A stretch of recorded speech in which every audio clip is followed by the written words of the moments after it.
Nouveau point sur l'actualité, bienvenue à tous. Plus de doute possible sur la tenue prochaine du dialogue. Toutes les batteries sont en marche au sein de la famille présidentielle pour la réussite de ce grand rendez-vous national.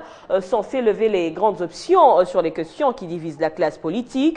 C'est dans cette optique que la majorité présidentielle s'est lancée dans une démarche explicative en vue de faire comprendre à la population les tenants et les aboutissants de ce dialogue. Regardez. La sensibilisation au dialogue national est montée d'un cran dans les rangs de la majorité présidentielle. Hier dimanche, le secrétaire général adjoint de la MP, Joseph Kokoniangui, est descendu au camp Luka, base naturelle du vice-ministre du plan Franklin Tiamala. Conscient des enjeux que représente ce grand rendez-vous historique qui se profile à l'horizon, le numéro 2 de la famille présidentielle, Kokoniangui, a expliqué à la population le bien fondé du dialogue dans une salle pleine comme un œuf, dans la paroisse catholique Saint-Philippe à Kitambo. Ils étaient nombreux, venus de Bandal, de Kitambo, de Ngaliema et d'ailleurs, tous unanimes pour soutenir la démarche du président de la République, Joseph Kabila. Dans la salle, on pouvait entendre la population en liesse, Tondimi Dialogue.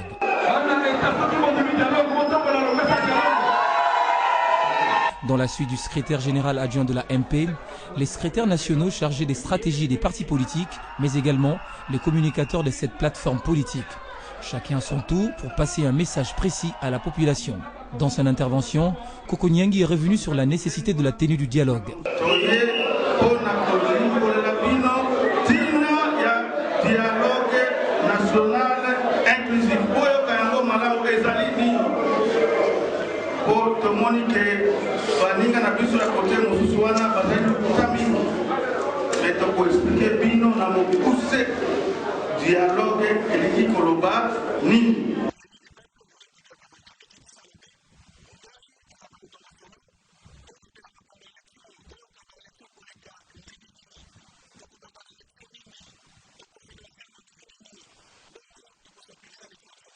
Plus d'une heure d'entretien, de communication et d'échanges convivial avec la MP, soucieuse de donner la bonne information à la population.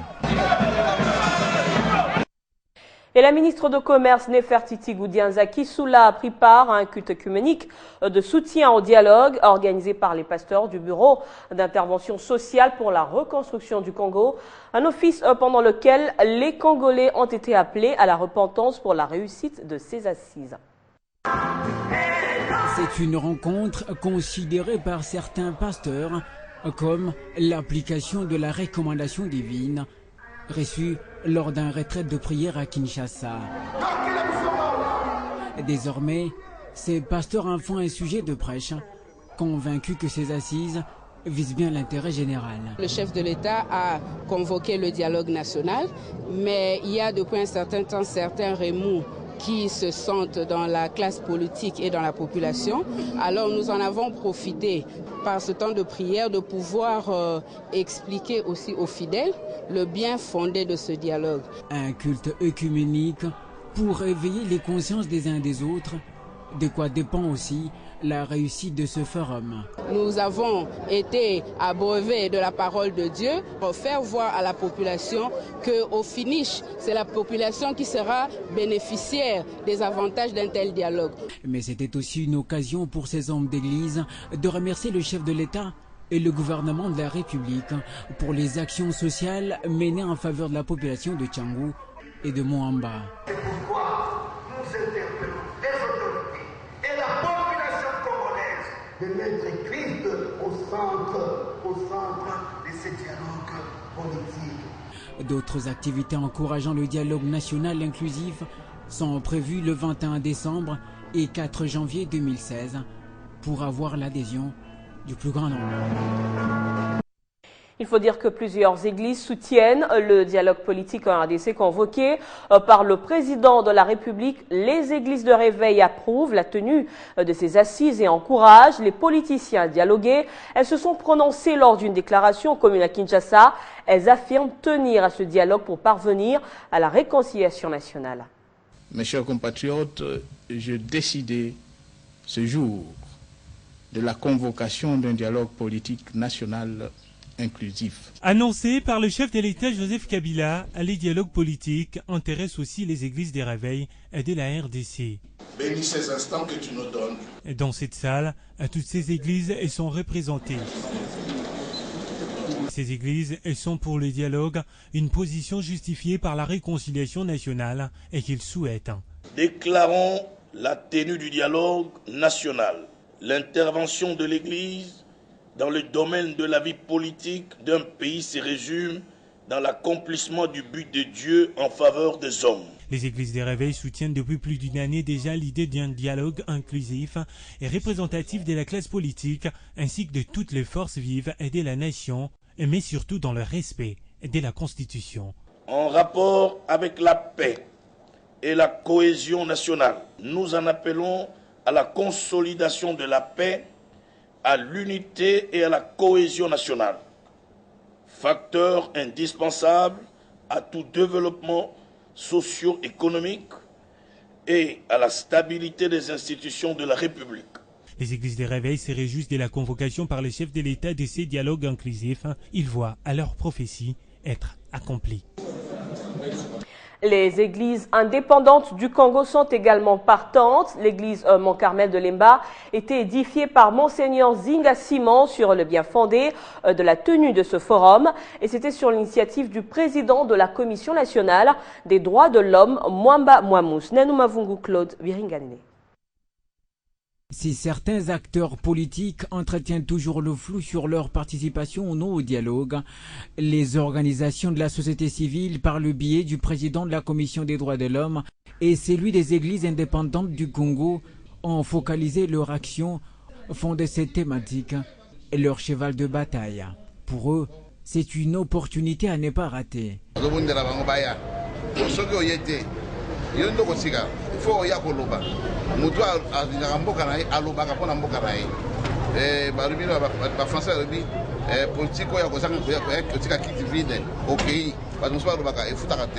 Pendant plus de 40 minutes, Bible à l'appui, Monseigneur Nzinga Simon a expliqué la nécessité de ce forum pour la RDC, toujours aux prises avec la menace de la balkanisation.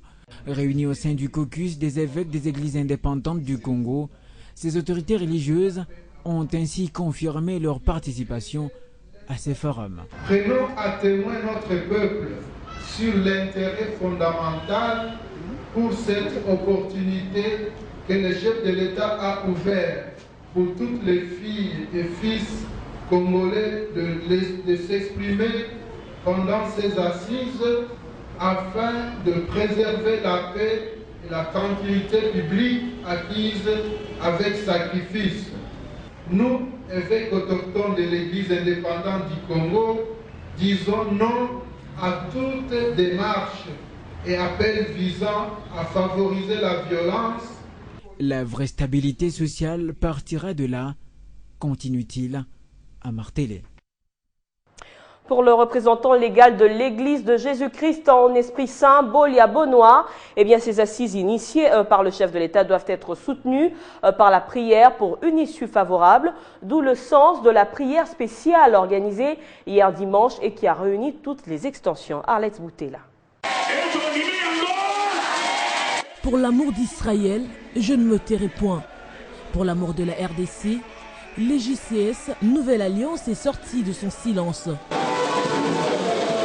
Les fidèles de l'église Jésus-Christ en Esprit Saint, venus de tous les coins de Kinshasa, ont pris d'assaut la salle de Kessavubu pour prier en faveur de la RDC. Ces fidèles n'ont pas dérogé à la règle des Saintes Écritures qui recommande aux chrétiens de prier sans cesse.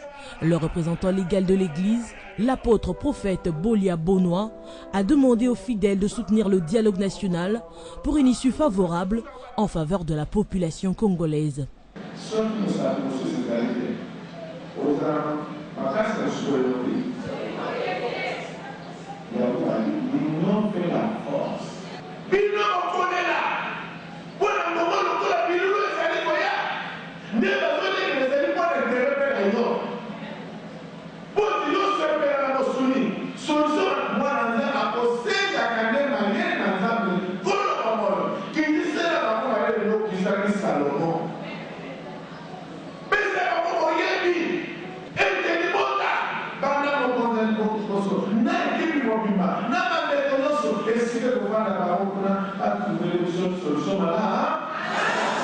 Invitée à ses cultes dominicales spéciales, Mataga Salvatrice, prophétesse de nation chargée du secteur religieux et communauté rurale, a encouragé l'Église car l'initiative est conforme à la parole.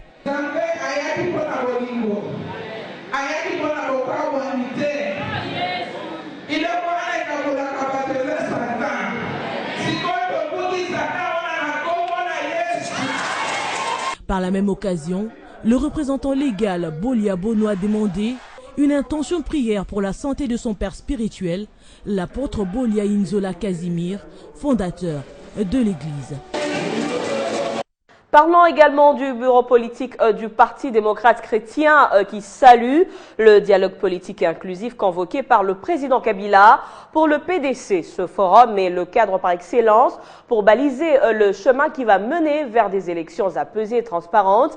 Le PDC invite par ailleurs tous ceux qui ne se sont pas encore décidés à prendre part à ces assises de le faire incessamment. Suivez le président national du Parti démocrate chrétien. Le décryptage des dernières péripéties de la scène politique révèle que la préoccupation majeure reste le processus électoral dont la mise en œuvre est tributaire de l'obtention d'un point de vue concerté. Il s'agit particulièrement du calendrier global qui tient compte du scrutin à tous les niveaux, à la révision du fichier électoral, à l'enrôlement de nouveaux majeurs et la sécurisation des élections. Eu égard à tout ce qui précède, il s'avère impérieux que toutes les parties prenantes au processus, notamment les acteurs politiques, la société civile et divers partenaires, se mettent autour d'une même table pour en débattre sereinement. Aussi, le PDC félicite infiniment son Excellence M. Joseph Kabila Kabange, chef de l'État, pour sa clairvoyance et sa sagesse dont il a, une fois de plus, fait montre en convoquant ce forum combien indispensable pour l'avenir de notre pays et surtout en levant l'option sur la facilité internationale réclamée par certains de nos compatriotes. De même, le Parti démocrate chrétien invite tous ceux qui ne se sont pas encore décidés de choisir la voie de l'intérêt supérieur de la nation, celle du dialogue, de le faire incessamment. Enfin, le PDC remercie le peuple congolais pour son soutien à ces assises et l'invite à la vigilance pour que personne ne le détourne de ses propres intérêts au profit de ceux mesquins. Les compagnons de Mzé Laurent Désiré Kabila saluent aussi la convocation de ce dialogue et soutiennent au même moment les actions de Joseph Kabila. On écoute Ismaël Toutemoto, porte-parole des compagnons. Au nom de tous les compagnons de notre héros national, Mzé Laurent Désiré Kabila et du Raïs Joseph Kabila Kabange, président de la République et chef de l'État, tous regroupés à travers toutes les 26 provinces de la République démocratique du Congo et estampillés descendants de Kimpavita, du prophète Simon Kimbangu, du héros national Patrice Emery Lumumba et de Mzé Laurent Désiré Kabila. Clamons nos vives félicitations et un indéfectible soutien au chef de l'État pour sa sublime sagesse d'avoir pris la judicieuse décision de convier toutes les forces vives de la nation à un dialogue politique national et inclusif.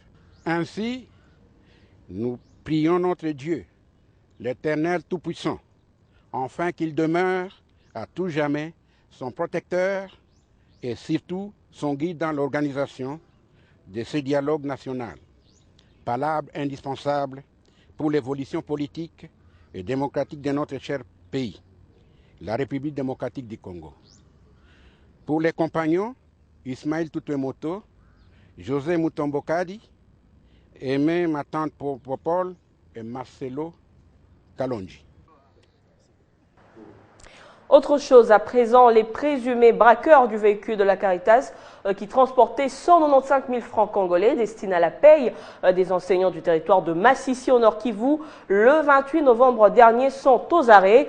Il s'agit d'une quarantaine de bandits armés dont quelques-uns ont été présentés ce lundi à la presse par le commandant de la police nationale congolaise, Pacheco Kavundama.